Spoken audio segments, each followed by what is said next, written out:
Welcome, everybody.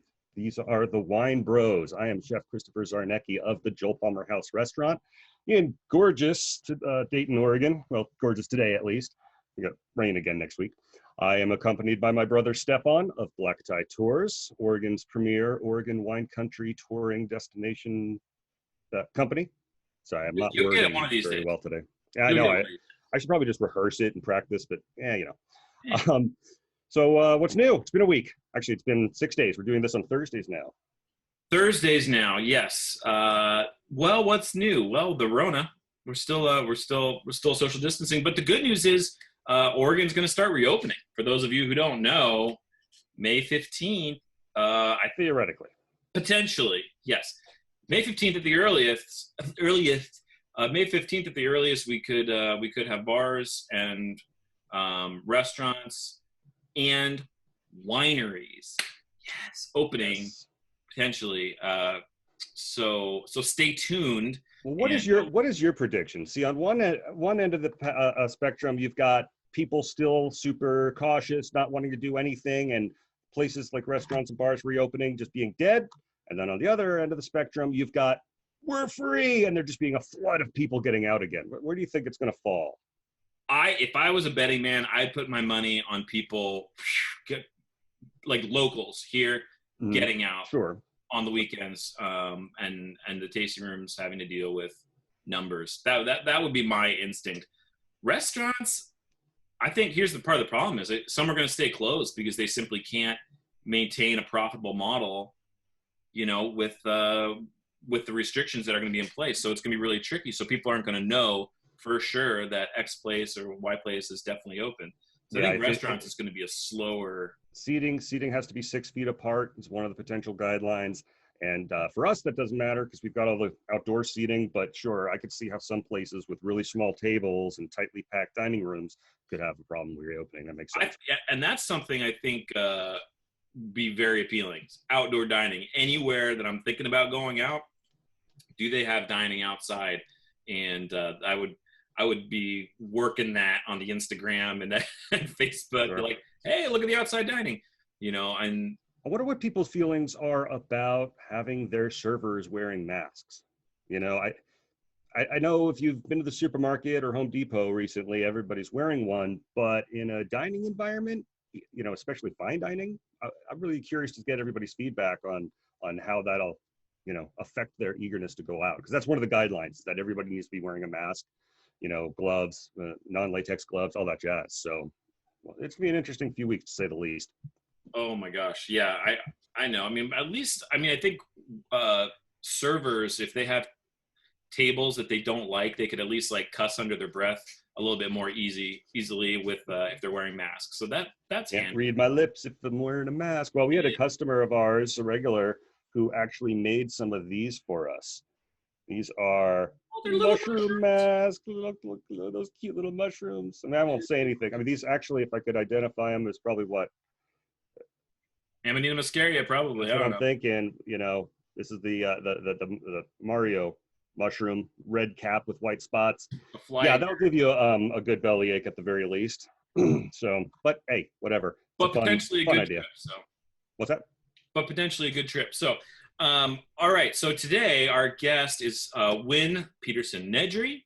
She is the winemaker and I believe part owner at RR, also known as Ribbon Ridge Wines and Ridgecrest Wines, located in the Ribbon Ridge AVA, of course, here in the beautiful Willamette Valley. And she is also the winemaker at 00 Wines, where she went on in 2018. She was at Chehalem for quite a few years, leading that ship. I think 2012. I know it's been a while where she's been making the wines at Chehalem, and those were amazing wines before she moved on from there. And very exciting things for her between the 00, the Ridgecrest, the RR, and yeah, let's bring her on. She's a badass, and I think she's like my age too, which is kind of she's right between our ages. Yeah, so that's what 30 to 34. Something like that. All right, we were bringing Wynn on, so here we go. Wynn, you made it! Oh, look at that faux background and everything. Yep, that's the vineyard. Yep, I went with the faux background today because that's a disaster. Really, what's really behind me. Last week I had the bedroom door open the whole time. I didn't even realize it. So I'm getting in on the action. So I went with a Mercedes, with a dream car, 1985 SEC convertible. That would be a fun wine touring car, don't you think? That would be nice this weekend. It's supposed to be nice and warm. Nice and warm. Have the top down. Drive up to the vineyard here. Cruise around. Yeah. Well, how you doing, Wynn? Good to see you. Good. Yeah. Thanks for having me. It's good to see you guys too. How's the quarantine treating you? It's doing pretty well. The winery is considered essential, which, I get. Everybody needs wine during this time. So I've been able to schedule times to go in and work on stuff. So it's kind of business as usual for the most part at the winery. Now, for those of you who don't know, Wynn and I have something in common. We are second generation Oregon wine country. Yep. She's one of, maybe a dozen winemakers in the state who took over from their parents? Yeah, more or less. Yeah, I think that's right. Can you give us a little background on that? Yeah, so I was born in Portland, and then when I was 5, we moved with my family out to Newburgh. At that point, my parents had bought the vineyard that's behind me. They actually bought that when I was 6 months old, so I grew up pretty much hand in hand with that vineyard. We're kind of like twins at this point. We're the same age and been in the family the same amount of time, so yeah. So you grew up running around in the vineyard, huh? Yep, absolutely. I got to pick all those ripe berries when I was a kid before I had a preference for the wine part of it. Nice. And nice. If the house you lived in Newburgh, I believe, is it the one on the corner of Illinois and Maine there? Yep, right where 240 kind of does a curve. My mom would always drive by and be like, that's the Peterson Nedry, the Nedrys or whatever. And I was like, oh, that house is so cool. Yeah, Chehalem was started in the garage. As cool inside as it is on the outside. Oh, yeah, it is. I like it. It has a nice big wine cellar in the basement, that's for sure. Oh. Or it did. I'm sure they kept it. I hope so. Awesome. Okay, sorry, we interrupted you. So you were, you moved to Newburgh with your folks, or were you born here? I was born in Portland, but then moved to Newburgh, when I was 5 or 6. And then, so everything from most of my recollection has been out in wine country and growing up with the Adelsheims and the Campbells from Elk Cove and, the Castiles down at Bethel Heights and, So you spent a whole bunch of time out of state, right? In my post-high school life, I did. I left town when I was 18 because I wanted to try other things. I had a feeling that wine would bring me back here, and I wasn't wrong about that. So I wanted to get it out of my system to go travel and live other places and experience other things. So Where'd you go? For college. For college, I went to Philadelphia area where my parents, my dad's mother and her whole family lived for a very long time, and my uncle still lives there. So went to college at Bryn Mawr College in the mainline area. And hopefully you learned the importance of making a cheesesteak without Cheese Whiz, right? Yes. No, Cheese Whiz is a no for me. Oh, no. Velveeta, I can do Velveeta. Cheese Whiz, anything out of a can like that is weird. Sharp provolone. Okay, yeah. Sharp provolone. With or without tomato sauce? Yep. It depends on which one you go to. I'd go no tomato sauce. Well, it was nice meeting you. Thanks for joining. That's wrong. No. I didn't even know tomato sauce was an option, though. So. Well, in Philly, they call it the pizza steak, and in Reading, where we're from, that was more of a standard. There was a great Polish contingent and Italian neighborhoods, and magic in the mouth. You know what, Chris? I'm going to let you show me how amazing that is. I'll come. There we go. Okay, I'll bring the sounds wine accepted. and make the pizza steak. Well, you measure the quality of a cheesesteak by how far down your arm all the juices drip as you're eating it. Yep, that's kind of like the water ice too. Well, now here's a question. Water ice. What wine would you pair with the cheesesteak? Gamay. Gamay, I could see that. I would do Gamay because of the peppers. Mhm. You need a little bit of that spice, and I think the spice of the Gamay would pair really nicely. Do you make a Gamay at RR? We do. We actually have the oldest Gamay vines in the Willamette Valley at this point. Oh, wow. Oh. So, Are those on Ridgecrest? yeah, they're right kind of that way next to those trees. And they were planted in 1985. So, Wow. yeah, as far as I know, I think they're the oldest plants right now. We just planted another acre last year also. So, yeah. And I noticed also on your website, you have a lot of verticals and older vintages. You don't see that very often. I mean, I have a ton of old stuff in the Palmer House cellar, of course, but tell us a little bit why and how you managed to keep those around and why you keep them around. Yeah, so the original winery that my dad started was Chehalem.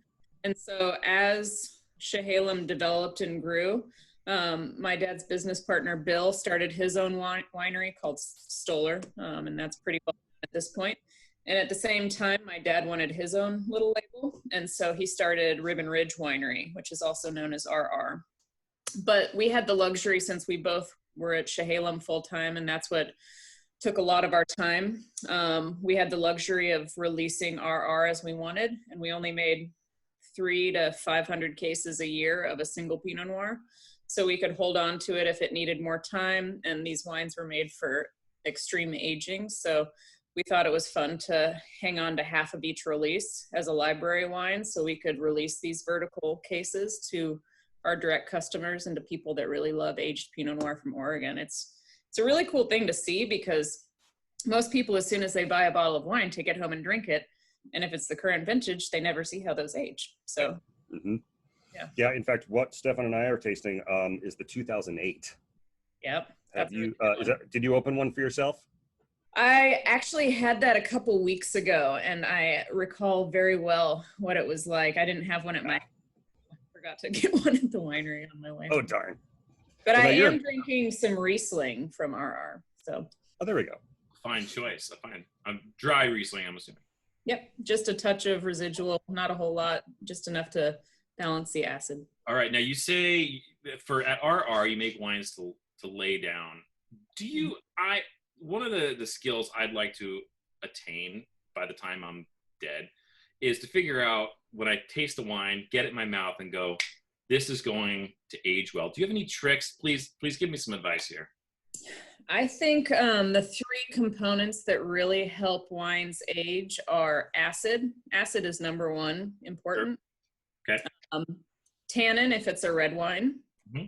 And then a little bit of like residual sugar can help age as a white wine. Okay. So that's why Riesling is really good at aging, because it's got the sugar and the acid.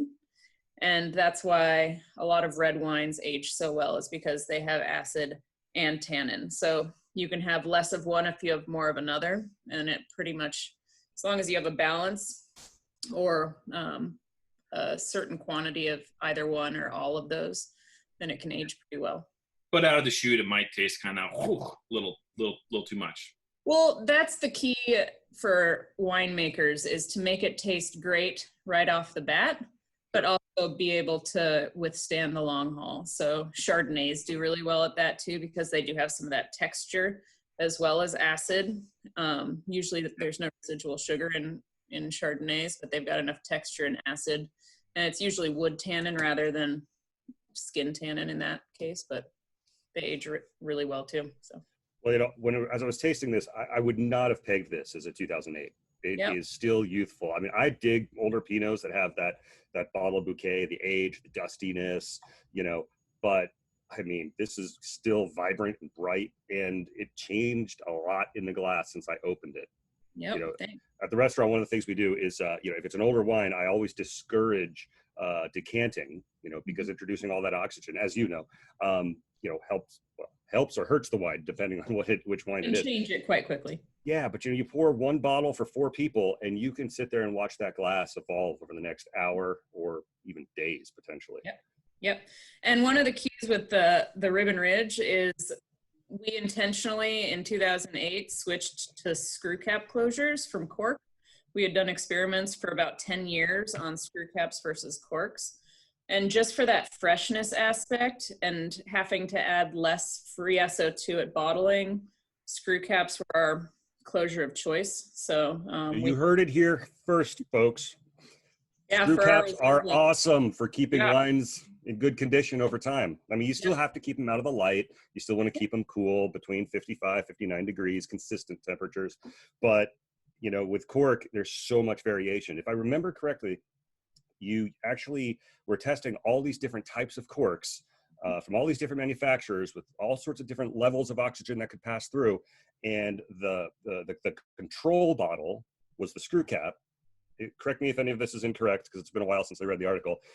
And then after all of the testing and experimentation, you discovered, oh my God, the screw cap is the one that by far and away preserved the quality of the wine over all that time. Yeah, the control may have been cork back in the day, but we did put at Chehalem all of our whites and then the entry-level Pinot under screw cap for a long period of time, and then we would add some cork and some DM and some other synthetic closures. And the one that we consistently went back to that we preferred was the most consistent and the most like what we put in the bottle in the first place was always the screw cap. I love screw caps. I like, for two reasons. One, it gets the wine into my mouth as fast as possible. So thank you, screw caps. And two, the stress of being at a table with a wine that's 10, 15, 20, or whatever years old, and having all these eyeballs staring at you as you fiddle with a corkscrew, trying to tease out this cork that is crumbling on you as the beads of sweat build up on your brow. Like that's one of the most stressful experiences of my life at the Palmer House, opening up old dusty old bottles of wine and having corks just disappear on me. Well, also, as soon as TSA regulations didn't allow corkscrews through security anymore, you know, if you forgot to put it in your suitcase, you were screwed. You had to go out to a store on a business. So to speak. Yeah, so then you end up with 20 million corkscrews, and you know, that's the least of our worries. But yeah, it was the most consistent. And if I'm spending 18 months putting a wine in the bottle, I want it to be the closest to what I expected and made when it reaches that consumer, whether it's 10 months or 10 years later. Yeah, absolutely. So what was the wine as you were coming to legal age of consumption that kind of was your aha moment? I don't want to do anything else in the world. I want to make wine. I think I even had it with my parents before legal age. Wow. So when I was in high school, I got to taste, I tasted obviously a lot that they would have at the dinner table, but the one that I really remember saying, wow, okay, I kind of get what they're talking about now. This is really delicious, was a 1993 Domaine Drouhin Oregon Lorraine. That was my aha wine. So it was delicious. It was balanced. I all of a sudden got it. So you got to kind of grow up watching your dad do the winemaking and everything. Any distinct memories along the way with old guard winemaking buddies or anything like that? No, we want some dirt. Give us some praise. I do remember lots of fun parties in the back room of Nick's. Having just gone through my own 40th birthday, we were reminiscing about my mother's surprise 40th birthday in the back room of Nick's. And I think maybe one of, I'm going to say an unnamed wine lady in the Dundee Hills danced on a table, perhaps. Ooh, I like that. Speculation in the comments, okay? Yeah, please make your predictions in the comments. Fantastic.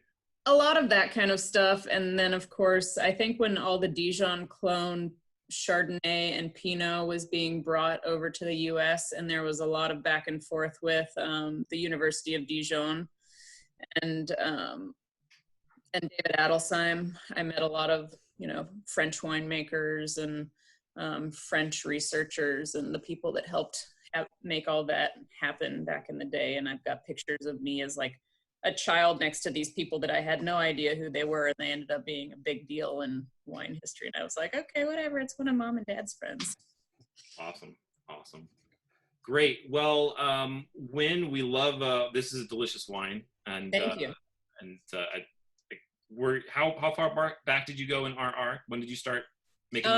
02 was the first vintage ever, and that's the only one that we are absolutely completely sold out of, and I don't even have any of that one. So believe it or not, I think I actually only sold the last bottle of that within the last year or so. Yeah. And it was killer. 02 is really great.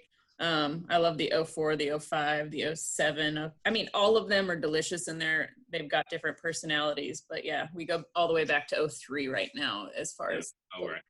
Well, this is a great example of an Oregon wine, Oregon Pinot, that is just aging very elegantly. You've got some great characteristics of an aged Pinot without clearly having gone kind of on the other side. So if you want some of those wines, you can visit the RR website to pick those up. I'm sure you guys are shipping like everybody else these days. Yep, everywhere. Yep. Probably 50 states. So thanks for coming on. Thank you guys. I appreciate it. And it's so great to see you both, and can't wait to be able to come back in the restaurant as soon as things open back up. And I'm going to come visit you. I want to taste through that lineup, and I'll get in touch soon. That'd be great. Thanks, guys. And there's a link to your website from our site. So if anybody wants to buy their wines, they can go to joelpalmerhouse.com or go to rrwines.com. Cheers. Thanks. Thanks, Kat. All right. I poured you a heavy glass when I dropped by your house, and I discovered that was a mistake. I shouldn't have given you as much. Sorry, bro.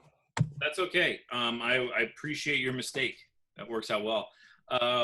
We need some predictions. My mind is on who was dancing on the table.